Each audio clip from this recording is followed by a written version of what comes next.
Samantala, presyo ng galunggong dyan po sa Kabihasnan Public Market nananatiling mahal sa kabila ng importation.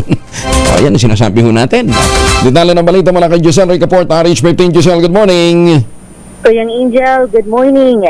Nananatiling mahal sa 280 pesos ang kada kilo ng sariwang galunggong dito sa Kabihasnan Public Market sa Parañaque City sa kabila ng importasyon. Ito'y kahit pabagsak yung farm gate price ng galunggong partikular sa Zambales at Palawan na nasa 100 lamang ang kada kilo ayon sa pamalagaya o pambansang lakas ng sinusang mamamalagaya ng Pilipinas. Ang imported naman na pangmasang isda, 240 pesos ang kada kilo dito sa pamilihan.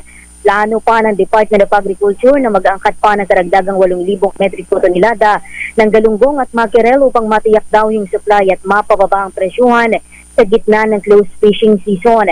Ang dalagang bukid mahal din sa 320 pesos mula sa 280 pesos ang kada kilo, habang ang bangus hindi na bumaba ang presyuhan matapos ang 6 na bagyo na mabibili ngayon sa 200 ang kada kilo. Gayon din ang tilapia na 160 pesos ang kada kilo ngayon.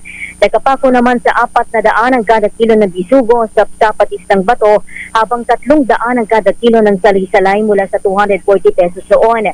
Ang matambaka, 300 pesos na ang kada kilo ngayon mula sa 240 pesos ang kada kilo.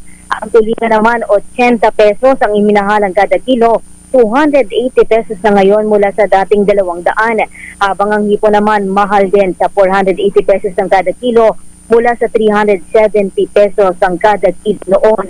Ito si Giselle Ricaport para sa DZRH, una sa Pilipinas, una sa Pilipino. Maraming salamat, Giselle.